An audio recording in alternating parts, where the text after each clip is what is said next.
everyone, thank you for tuning in. Today I am with Arfa, Iqbal, and we're going to talk about the infamous imposter syndrome. We both suffer from it from the past, and today we are going to give you some useful tools and so you can use them on a daily basis. If you don't know what's imposter syndrome, is that feeling that on a Sunday night doesn't let you sleep because you're thinking about the next day meeting. And I mean, you have prepared for it. However, not as much as you wished. Deep down, you know you could have done a bit more to prepare yourself. If you only had more time, but now you don't. And now you're in bed and you keep rolling from side to side as your thoughts will not leave you alone. Now, if you have these feelings or like you're scared to be feeling that you're going to find out that you're a fraud, that's a very common feeling, and many of us suffer from it. A study has found out that 70% of Americans suffer from it from time to time. And how do you know if you suffer from it? If you have one of these feelings on a regular basis, you might have imposter syndrome. If one is this, a lot of my success happened more by luck rather than by hard work, or I'm uncomfortable to be proud of my achievements and I feel like bragging, or my successes don't really prove much. I have so many failures too. I can't be good enough, but that's it. So if you want to know more about it, today we're going to talk with amazing ninja marketer Arfa. So thank you for being my guest today. And would you like to introduce yourself? Hi, Janine. Well, thank you very much, first of all, for having me on. I'm going to keep my introduction mercifully brief. I'm a digital marketer and direct response copywriter, and basically my job is to help people make more money. That's essentially what I do in a nutshell, so that's it, really. Awesome. Thank you. Any chance you can put your microphone volume a bit louder? I sometimes struggle to hear you. Yep. Is that better? Yes, seems like. Okay, awesome. So you said, like, as me, you used to suffer from imposter syndrome. Can you tell me more, like, when did you realize you were feeling these feelings? And of course, as we chatted about it before, as me, you didn't know what it was at the beginning till somebody told you. So would you like to share with us more about this?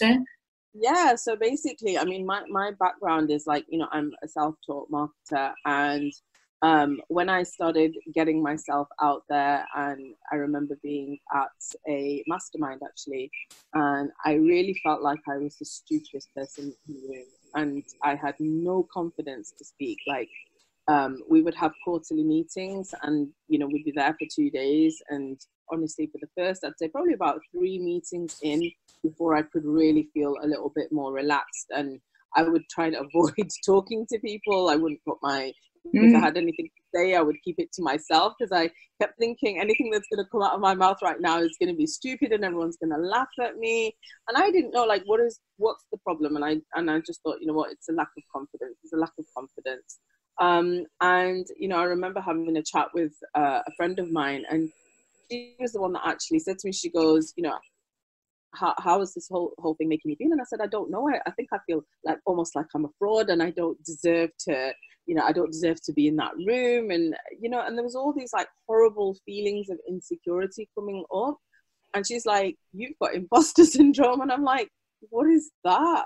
And so she's the one that introduced me to that idea and that concept. And once she explained to me what it was, I was like, oh, okay, so that's what I've got. But it took me quite a while actually to get my head around it and to really move away from it. Yes, because it's like when somebody explained it to me, I was like, yes, I feel that way. I feel I don't belong here, and everybody's going to find out, and who am I to be here? But those feelings are actually people who are successfully educated who suffer from it. And as you said when we chat, it's when you get out of your comfort zone. If you stop growing and you get comfortable with what you know, then you don't feel imposter syndrome because you're good at what you do. But when you keep growing and get out of your comfort zone, you keep feeling it. So it's super normal. And oh God, you know what? Sorry. Yeah, no, no, go. Yeah, so I was just going to pick up on the point that you mentioned, because I almost feel like it goes up in peaks and troughs, because it's like I'm one of these people, I like to learn, and I'm always constantly learning because I want to be better at what I do, because obviously the better I am, the more I can help, my clients. However, the problem is that every time you learn something new, you go through this like huge learning curve, and then there's that little wobbly bit in the middle where you're not quite sure whether or not you're good enough to talk about that thing, or to teach that thing, or to, basically even apply what you've learned. And I think that's, sometimes I do have those feelings of doubt and insecurity. They do creep back. And because of that, I feel like, it almost never goes away. You just have to learn how to manage it. Exactly. Yes, yes. It's a kind of chatterbox. What do you do? Which is your tool to lower the volume of your imposter syndrome? I think for me, the main thing is that I almost have to remind myself that I can do what it is that I'm supposed to be doing. So I'll give you an example. Like, I was asked to do a presentation in front of about 40 entrepreneurs, and I was so frightened because I've never done anything like that before. And I remember just before the presentation, I had to go outside, take a few deep breaths, and I remember telling myself, calm down, Arfa. Everything's going to be okay. You're going to be confident. You're going to be natural. You know what you're talking about. Just be confident. And I had to talk positively to myself, because I think if I hadn't have done that, I think I really would have messed up. And a lot of it is like, it's what happens between your ears. It's those, those voices of self-doubt. I think when you're louder than the doubts and the voices in your head, you choose to listen to those voices. And that's why I was like literally saying it out loud. You're fine. You're going to be confident. You're going to be okay. You've got this kind of thing. So I was like literally giving myself a pep talk before this, big sort of presentation that I had to give. And of course it went absolutely fine and there was no problem. Yes, and actually you got so many people complimenting you. I So did actually, yeah. So I got, I got a massive round of applause, and literally like 4 times, and people coming up to me afterwards saying, "Oh my God, like, I want to learn more. I want to learn more." But I remember, like, just even half an hour before I had to give that presentation, I was like, literally, I had the sweaty hands, and I was like feeling shaky and really nervous, and I was doubting myself, like, who am I to be stood here teaching everybody else? It was like all these silly thoughts going through my mind, and I kind of like had to give myself a telling off and, take a few deep breaths and just go for it. amazing. Yeah, and actually public speaking is one of the most biggest fears in humankind. Oh yeah. Probably number one, probably even above death. So I think it's that fear of public humiliation. That's all it is. yeah, it's also judgment, because it's like yeah, you fear that judgment. And I read a post the other day saying that the human brain is amazing because it works from the second that you're basically conceived, when you from the second that you're born, basically, right up until the point you open your mouth when you have to talk in front of people. So, and that just made me laugh. Oh, you need to share that article. I would love to read it. Yeah, it was really, really good. Yeah. When you find it, share it with me, and I will share it also in the description. So in case anybody wants to read it, sounds super interesting. Yeah, I'll dig it out. Yeah, definitely. Yeah, and actually what you did was, I'm a mindset coach and a therapist. So what you did to tell yourself positive talk, that was what you needed to do. Yeah. Otherwise, if you have, because it's like the mind doesn't recognize the difference between fear and excitement. So when we are fearful, like before going on a stage, we need to keep repeating ourselves, I'm excited, I'm excited, I'm excited, I can do this, I'm safe. Yeah. Yeah, this is... You have to give yourself that pep talk, isn't it? You have to convince yourself that you can do it. Yes. The option is to freak out and to cry on the stage. It's always an option, but not as powerful and effective as positive talk. But it's a choice. How do you know when you're feeling imposter syndrome? Before you get the analytical thinking that you are suffering from it, do you have any body feelings or like any thoughts before you realize that you're suffering from it? Because to me, it arrives like quite suddenly. I don't realize it until I'm like, something is wrong with me. I say, oh, I'm feeling this. Okay, I got it. And do you have any feelings or any recurring thoughts that kind of give you a warning? It's interesting because mine's exactly the same. So it comes on very suddenly, and it always comes on at the wrong time. Usually, of course. Usually when I'm about to get in front of a client, that is, that literally it happens then. But then, I have to, again, it's that positive self-talk. So the thing that tends to happen to me, especially if it's someone completely new, I've never spoken to them, I literally find myself a good few minutes before I'm about to speak to them, I have to take several deep breaths. I say a little prayer. I literally have to talk myself, like, you're going to be fine. You're going to give amazing value. You're going to really, really, really help them. And I have to, again, it's convincing myself with, basically positive affirmations almost. And I have to remind myself that, I know what I'm doing. And it, exactly as you said, it creeps up very suddenly. And the thing that makes me feel is like all of a sudden my head will start buzzing with all these like what if. And I will feel a little bit, I don't know how to, a bit lightheaded sometimes. I feel a little bit lightheaded, which is really odd. But it just reminds me of something that I read in an article. This was like a very long time ago. So Linda Evangelista, who was a very famous supermodel in the 90s, she was famed apparently for before she would get on the runway, she would lock herself in her dressing room, and people could hear her saying, "I am Linda Evangelista," and she would say it again and again and again, and you could hear her saying this. This is before she would get onto the runway, and that just shows like someone who is, like drop dead gorgeous and yeah, like world famous. Even she would have moments of self-doubt, and she would have to talk herself out of it.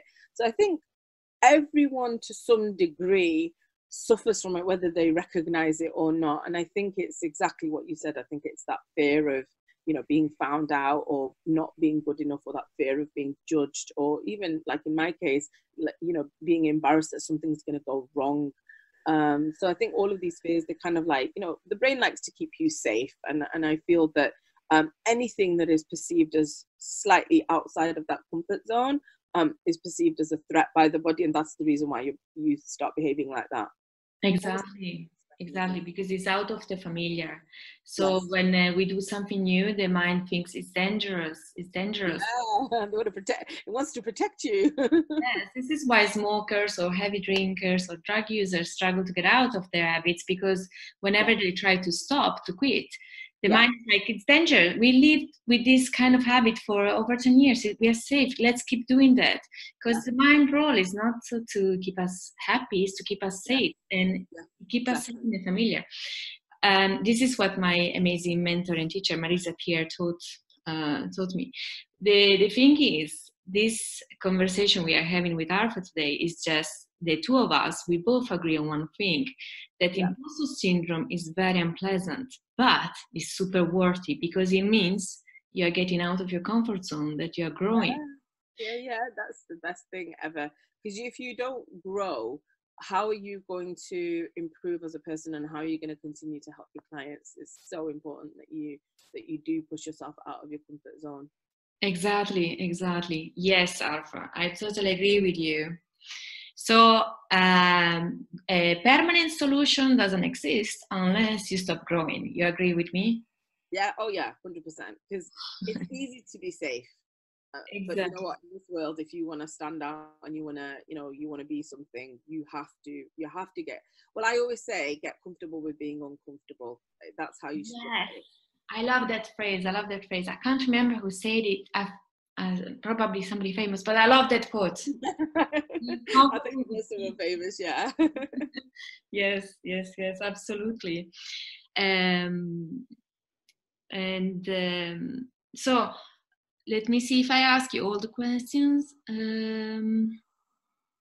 Yes, when we were chatting about it before, let's talk about before you knew what it was. You say that whenever you felt like I'm not ready for this and stuff, but you knew you were prepared enough and you knew your stuff, you're very good at your job, you were thinking this is ridiculous or like something. Tell me more about before you knew you had an awareness of this problem. How were you feeling about it? Because many of us, and I didn't know what it was, imposter syndrome, till 3-4 years ago. Yep. The same thing. So before I knew about it, I would literally berate myself. I would be like, why am I feeling like this? Like, don't be so ridiculous. And even like, you know, the people around me, they could see that I was like nervous and really struggling. They'd be like, but you know your stuff and you're very good at what you do. Just be confident in your own knowledge. And I'm like, but how? But how? And, you know, it took me a long time. I watch a lot of Brendan Bouchard and, you know, Tony Robbins. And I used to watch a lot of, you know, a lot of personal development videos and stuff like that. And I actually realized, I mean, I've never really heard any of them using that word imposter syndrome, but they did talk about confidence and, you know, changing your state. So that was something that I picked up from Tony Robbins. Like, if you're not confident, the person who's you know, the most certain in a negotiation, for example, is always going to win because they are most certain. And he was talking about like changing your state and things like that, and things like, you know, straightening your back. And I physically do that as well. So if I'm going to speak in front of people, I will physically straighten my back. I will take a deep breath. I will lift my head. Like, you know, that the body language of someone who is confident is very, very different to the body language of someone who is not confident. Absolutely. You know, before I knew what it was, it's like I was watching all these videos and I still didn't know what it was. I just thought, oh, it's a lack of confidence, you know, and I thought, okay, well, if I change my state, it will help me to feel more confident. And it did. But obviously, you know, it's that because when you're constantly growing, you're always going to have that, you know, little voice in the back of your head saying, oh, but do you, you know, are you really that good? Are you really that qualified to speak in front of people? What if people know more than you? What if you get found out? What if nobody finds any value in what you have to say? And there's all these doubts would like come flooding into my mind, and I would literally have to try and just block them out. It was very hard. It was very hard. And I would tell myself I'm being ridiculous. But obviously, you know, telling yourself you're being ridiculous is something negative, and therefore it's not actually that helpful. Yes, So the exactly. only thing that really works is the positive affirmations and changing your state. Yes, because it's like telling off ourselves. So it's like as you said, it's not that positive because yes, you're trying to shut up those emotions, but those emotions are showing up for a reason. And the problem I've saw that when I'm fearful of something, I always look for signs. My ego needs to be right. So I'm like, oh, that person is yawning when I'm talking. They're not interested. And that's the fact. Some people will not be interested in what we have to say, but still, when we have a message to share with somebody, we need to do that because some people will not be interested, some people will be indifferent, but some people will need what we have to say. You know, I love what you've just said because I think this is really important, especially like for people who have to really put themselves out there. Not everyone is going to love what you do, and you have to be okay with that. You know, I have a coach, I have a business coach who I work with, and one of the things that he told me again and again and again, he goes, look, he goes, these people who are at the top of their game and, you know, they push themselves very, very hard, he goes, they get their fair share of hate. You only have to look at, like, when, you know, ads that pop up on Facebook, you scroll through the comments, no matter how good somebody is at what they do, there's always going to be haters on there. There's always going to be people questioning them. There's always going to be people who are ready to tear you down. Your job is not to focus on the people who are trying to tear you down, but focus on the people that you are helping, that you are making an impact. And you have to just be okay with the fact that not everyone is going to like you. Yeah, we are not pizza. And actually, I know some people don't even like pizza. So Yeah, exactly. But you have to be okay with it. Yeah, you just have to be yeah. Probably 90% of us like pizza in the world, but still, we're not pizza. We are humans and we have opinions. And so, but actually, even like, for example, as you were saying, that even people who are, I don't believe in perfection, but people who are like 99% good people, like Dalai Lama, Gandhi, or Nelson Mandela, these people, they had and they have so many haters. And it's like, Yeah. and some of these haters, they really disagree with them because they are like, oh, there are more important issues in the world, whatever it is. And some people are just seeking attention. So what we suggest, don't focus on the haters. They might not like you, then they just should switch and go to another YouTube channel, whatever you're doing. But if they don't like your message, then there is plenty of options. It's a free word. They can go to another marketer in your case, or they can go to another therapist in my case. So yeah, absolutely. You're going to find people who don't like you, and that's okay. Yeah, that's not only is it okay, but actually it's a good thing, because polarizing, you only want to work with the people who are really, really aligned with you. I mean, I would hate to work with somebody who, you know, I felt I was not aligned with. It wouldn't be the right fit, but it takes a certain degree of confidence to be able to do that. I mean, like when I started in my journey, and, you know, because I'm a single parent as well, and when I started in my journey, you know, I would literally take on any piece of work that anyone would send me because, you know, I needed the money. But, you know, that's not the case now. So I can be picky and choosy about who I take on as clients. And in the past, I've even, you know, I once fired my business partner because his values were not aligned with mine. But it took a very long time for me to be okay with that in my own head. And you have to understand, and, you know, again, you know, it's really about being sure of yourself, and it does take a long time. It doesn't happen overnight. For me, it took very many years. However, you've got to be at that place where you feel comfortable and confident enough to say, do you know what? I'm not desperate to take on absolutely everyone. Not everyone is really aligned with me, and that's totally okay. I only want to work with the best of the best. And if you think of it from that point of view, you're keeping it positive, that you only want to work with the best people. But also, it's like a nice way of saying, you know, the people who don't quite fit, you know, there is another way for them, and that's not with you. And that's like, and you've got to be okay with that. Absolutely. Yes.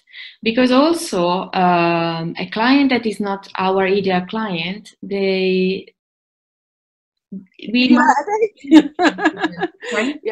lot of headache. They stress you out, they worry you, they whinge, they moan, they complain, they don't take responsibility. You don't want clients like that. You literally want a client who loves what you do and is very much on board with everything that you're about.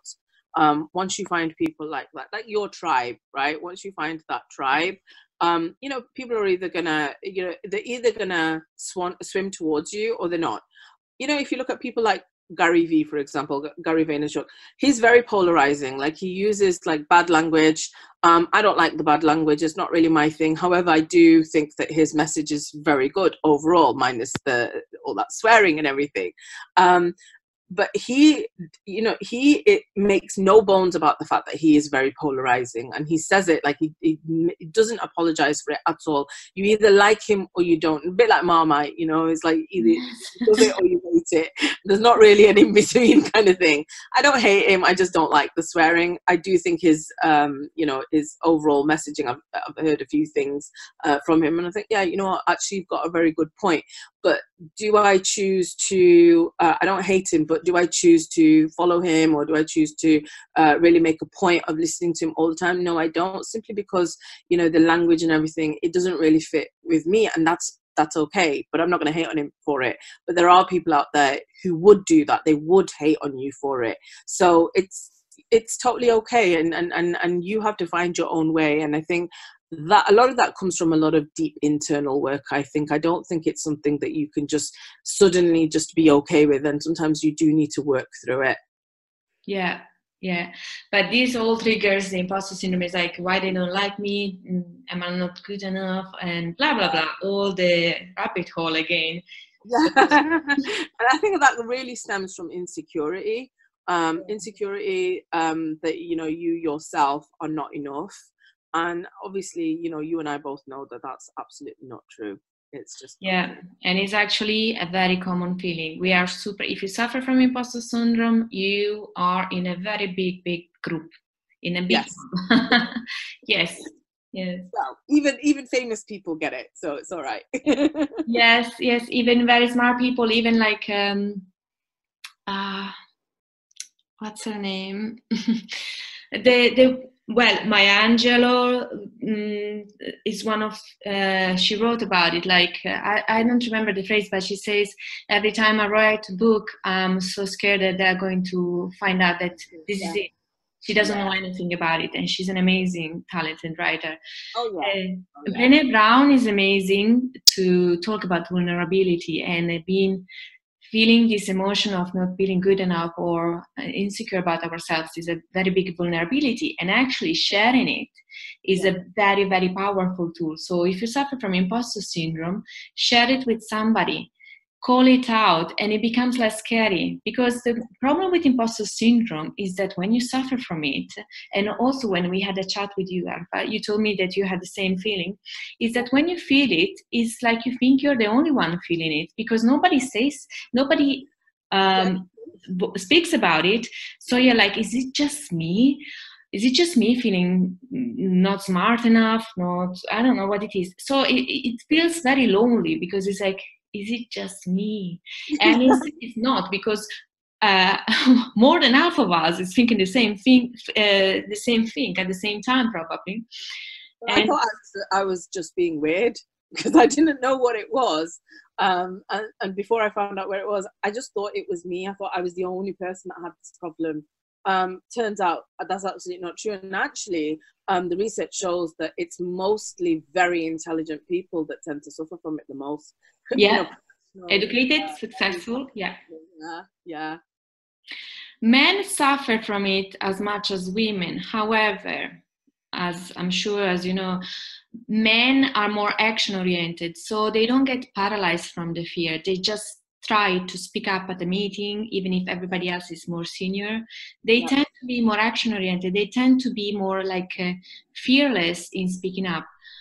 While we women, we get paralyzed by this fear. It's like, I'm not ready. I think what I'm going to say is stupid, so I'm not going to say it unless I'm sure. Yeah. And I have some of my clients, especially the one working in corporate, they have this idea and they don't talk about it in the meeting, but they mention it to a male colleague. Next meeting, the male colleague is stealing her idea, her opinion, and he gets a round of applause. It's quite common. It feels like we women, some of us are like, we need to get some approval before speaking up or something. I think it's that validation thing, isn't it? It's like, you're lucky almost when you're talking about it to other people and you're sharing your ideas with other people, but you won't share it with the room. What you're secretly trying to do, even though you're not aware of it, is you're seeking validation. You're seeking approval for that idea. But there is a flip side, and that is, exactly what you said, people steal your ideas. But also, the thing is though, why be plain vanilla? Why be like everyone else? Like, you should, come up with different ideas, and your ideas, not everyone has to like your ideas. It doesn't make your ideas bad. It just makes them different.